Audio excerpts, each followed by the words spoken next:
Welcome to Marriage IQ, the podcast for the intelligent spouse. I'm Dr. Heidi Hastings. And I'm Dr. Scott Hastings.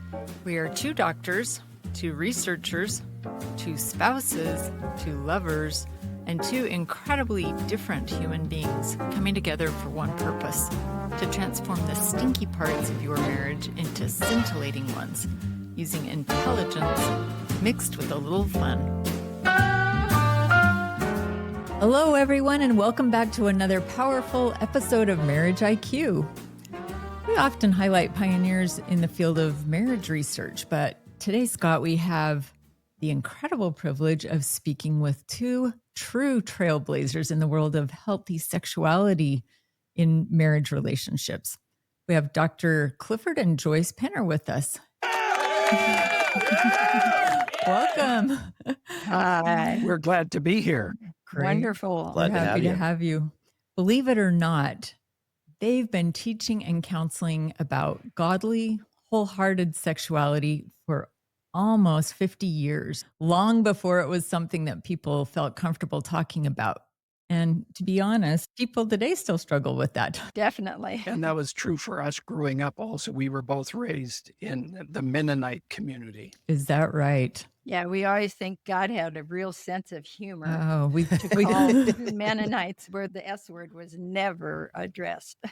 We All right. lived among Mennonites and Amish people in Indiana for a few years, and so That's we're right. a little bit familiar with that. Yeah. That's fascinating. And we get a lot of calls from that community, both in the U.S. and Canada, because they feel comfortable, particularly with me for some reason. I Well, don't know why. Coming from a woman, I think it's especially helpful for women to hear about sex from women, Right. right? Yeah, Right. both of us were actually pursuing our own careers. I got my doctorate in clinical psychology. And I got my master's in nursing from UCLA and was a nursing professor. And my minor was psychosomatic medicine. So we had no idea we were going to be called to this, but obviously God prepared us for it because our backgrounds just were perfect for doing this. Through a set of circumstances, we were asked to teach a group of 60 women on healthy sexual adjustment. And I was asked, and then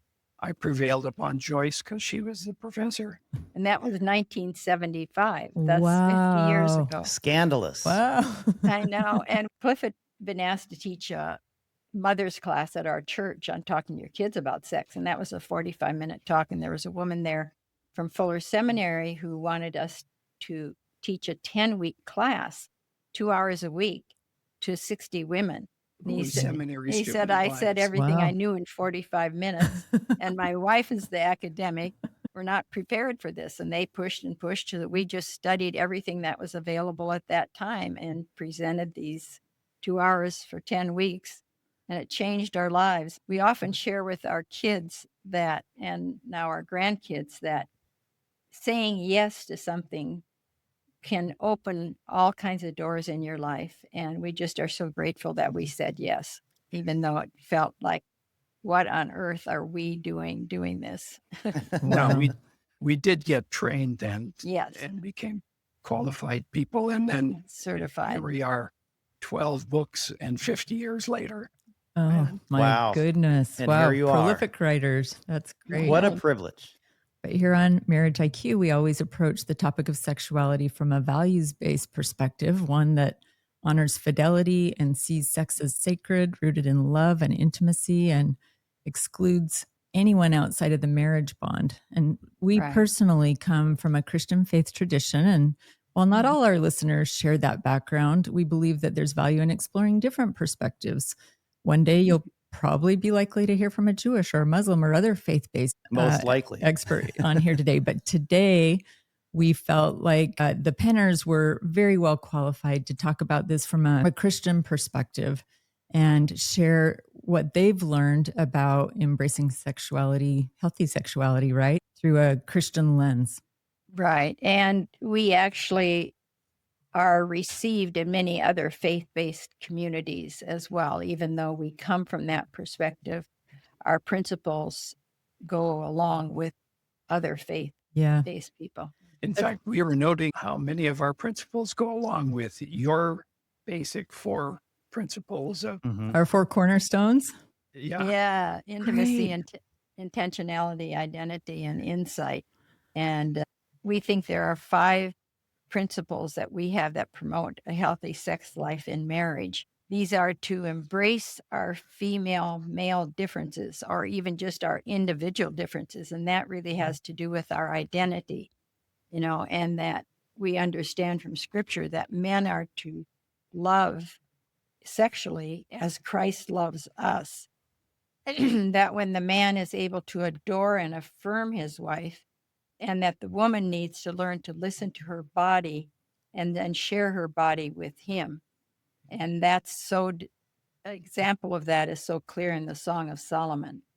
But then the first principle is with our identity is knowing ourselves and embracing our differences. We add one to your list of 4, and that is mutuality. It doesn't start with the letter I, but Yeah, it doesn't fit nicely. So, and if we look at 1 Corinthians chapter 7, verses 3-5, the marriage must be a place of mutuality, the marriage bed. It has to be as good for one as it is for the other if it's going to last a lifetime. And that's one thing that has become so clear over these 50 years.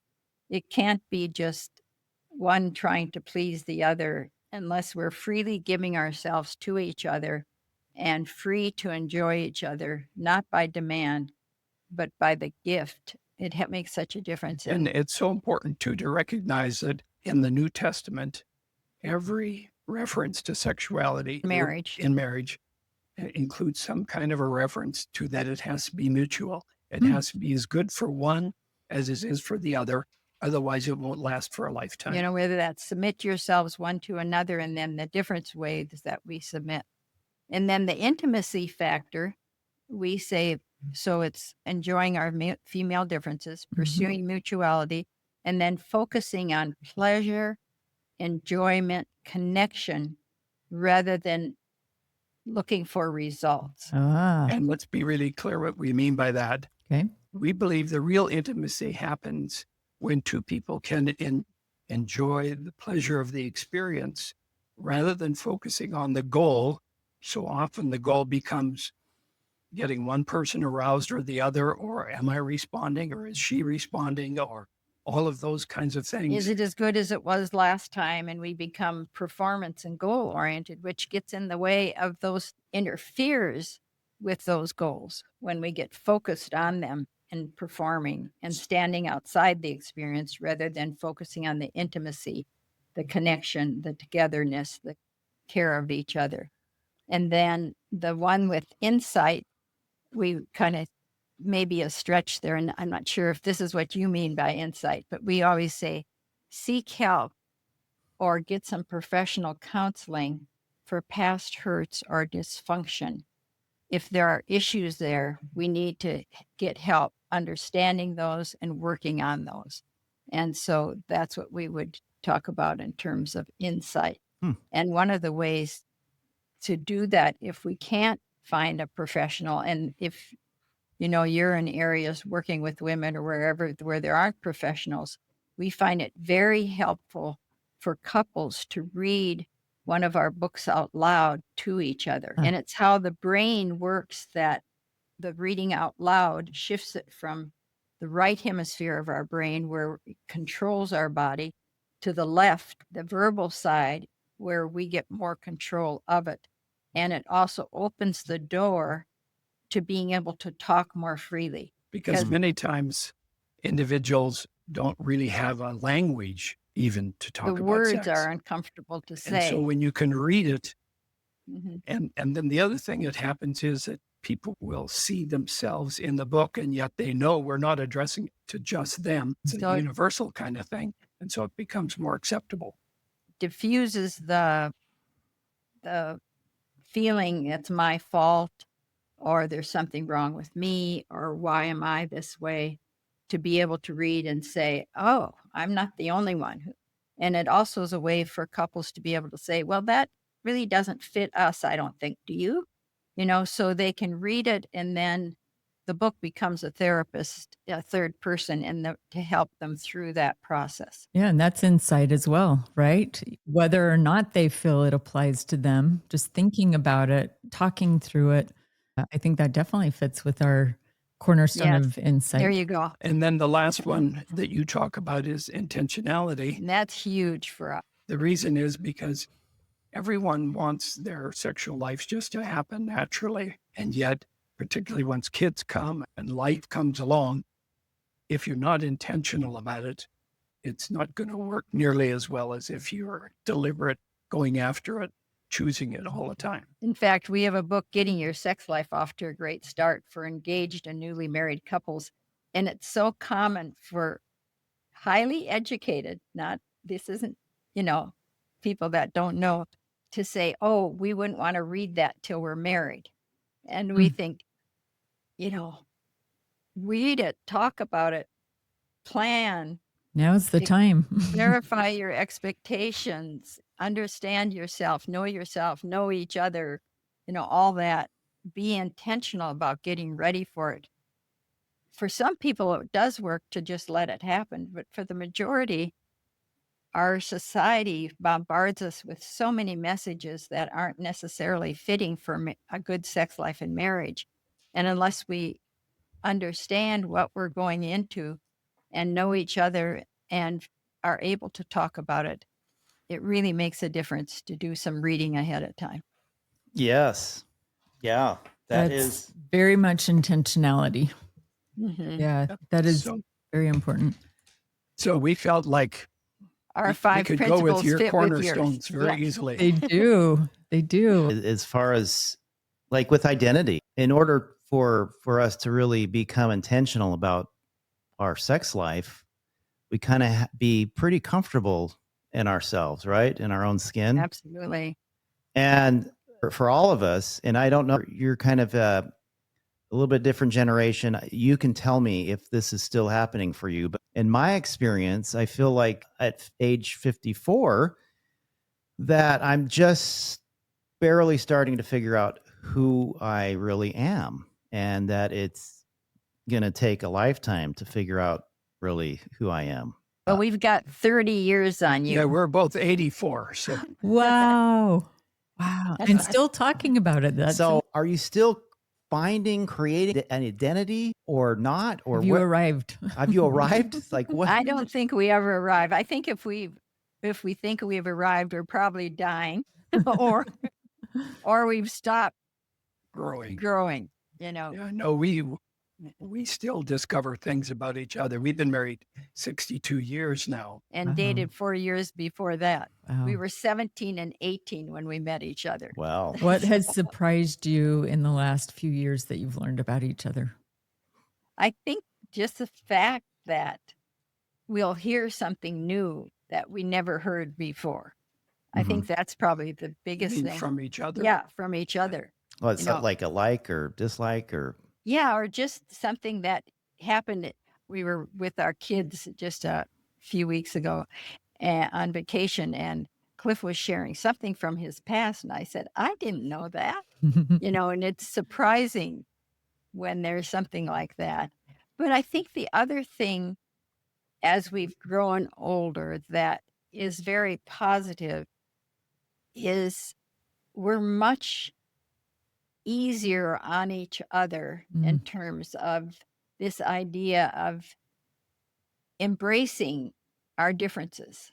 We don't have to talk the other person into seeing it our way or being the way we are. There's actually a richness in our differences.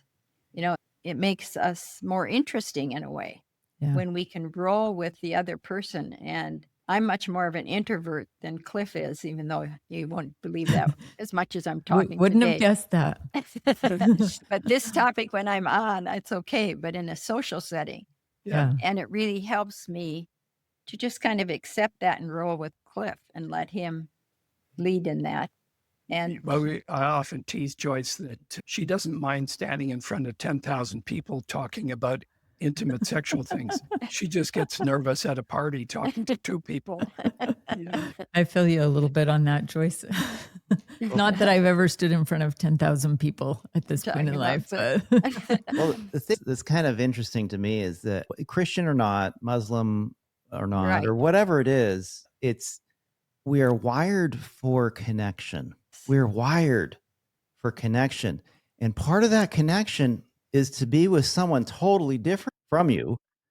And we spend a lot of time on this program. We bring in scientific, social, medical research to talk about the differences between men and women, because I think there is a push to say, hey, we are all the same, and we are a lot the same in a lot of areas, but it's those differences that allow us to feel that richness of life, those differences between man and woman coming together as one, experiencing not just sex together, but life. Mhm. And your story in your 80s, you've been together, what, 64 years, and you're finding new things out about each other. And yet you still come back to this richness of we're different. We Yeah. are different. We're always going to be different in certain ways. And that's really, I think this is what creates a life filled with meaning. We like to say scintillating life a Mhm. lot.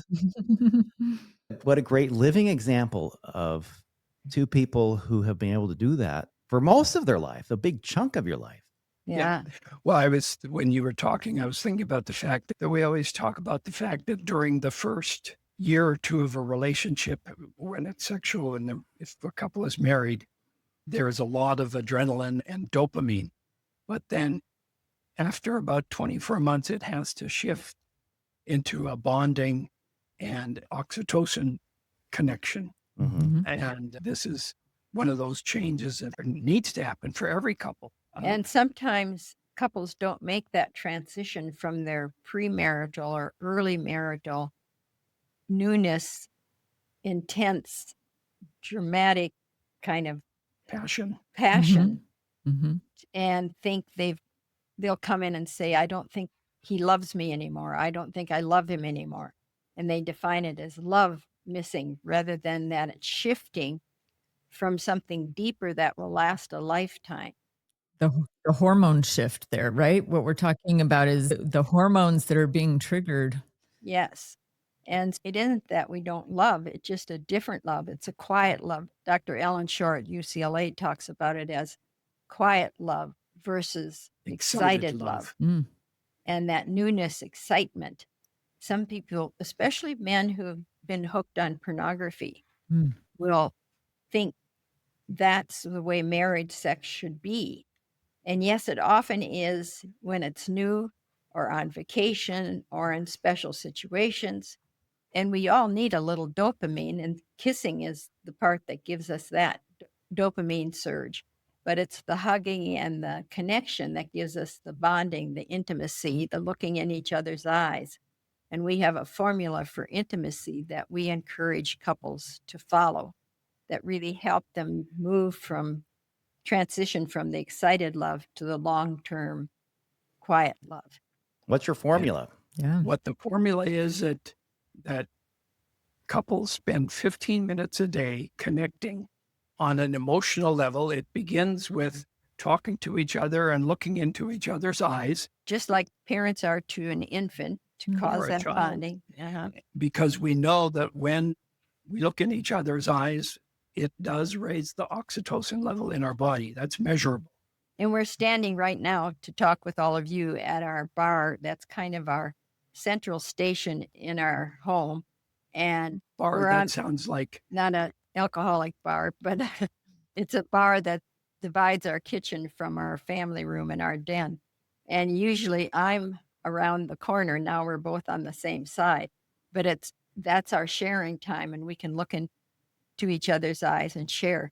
And so taking this 15 minutes a day, we encourage people to set a timer Mm. just to make sure they stay on track. because so many times the man will feel like if we ever start talking, it's not going to end in 15 minutes. It's going to go on way longer. You know how those women are. They want to And, talk and talk and talk.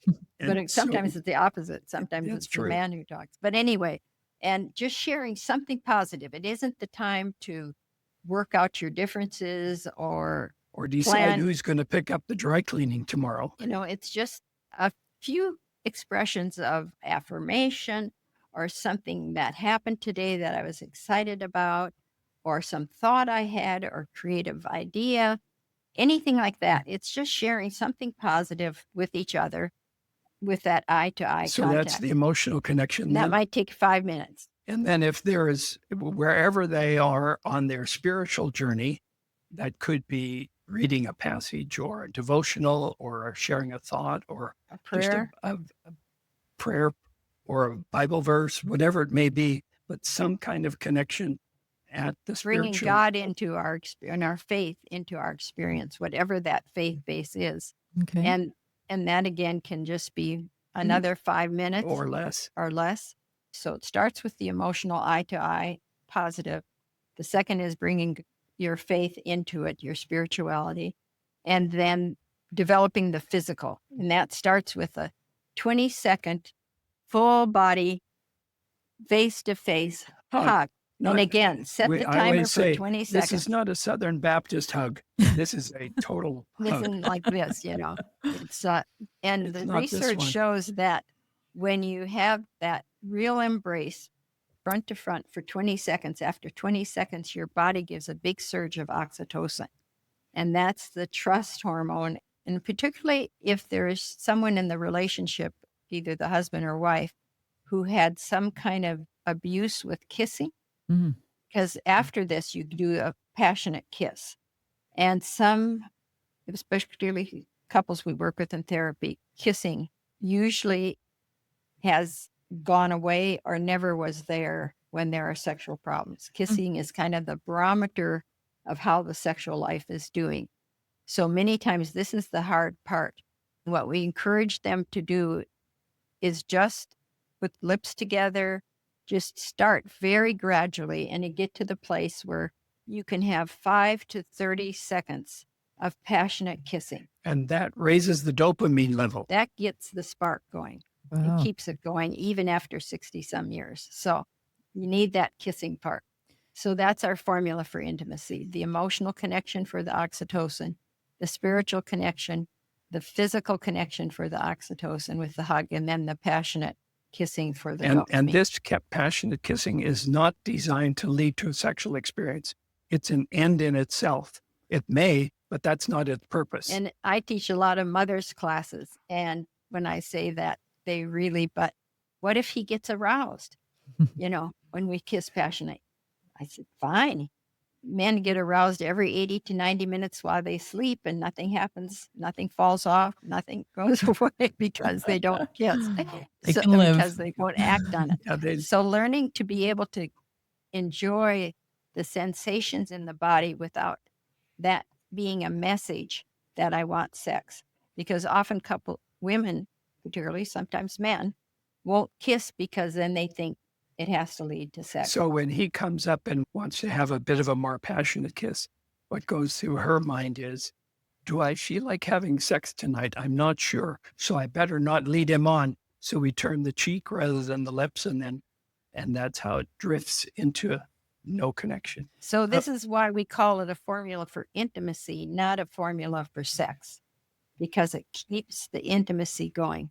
Yeah. Okay. So it sounds to me like we need to sit down with each other and become intentional about this 15 minutes of connection so that there's no misunderstanding. Because one thing we've learned is that the less we assume and the more we plan, the better we do.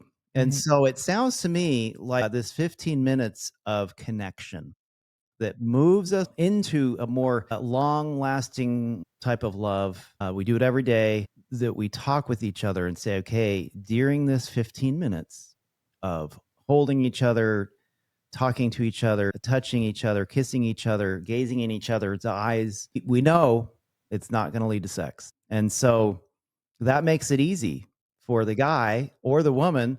The guy might come home, they do this 15 minutes, and then he wants to do more.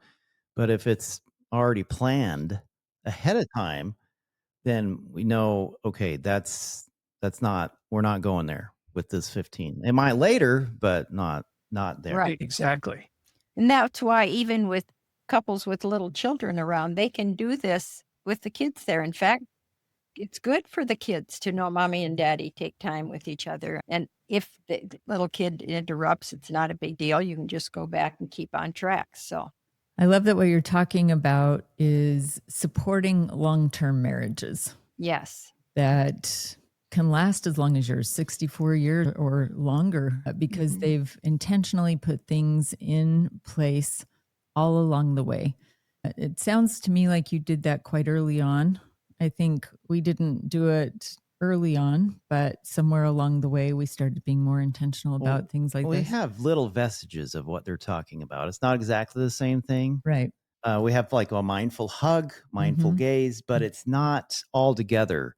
In one And 15-minute and we take ritual. a 15-minute walk every night, but we're not gazing at each other. So this is a little bit different. I Right. like it though. Right. This is really great. Yeah. Yeah. Add it to your little repertoire, build it in. That's it for this part of our interview with Clifford and Joyce Penner, part 1. We hope you'll join us on part 2, where we're going to talk about specific sexual problems that some couples face and how they, as sex therapists, treat and work with couples who have some very specific issues. Hope to see you then. See you then on part 2 Of Marriage Marriage IQ. IQ.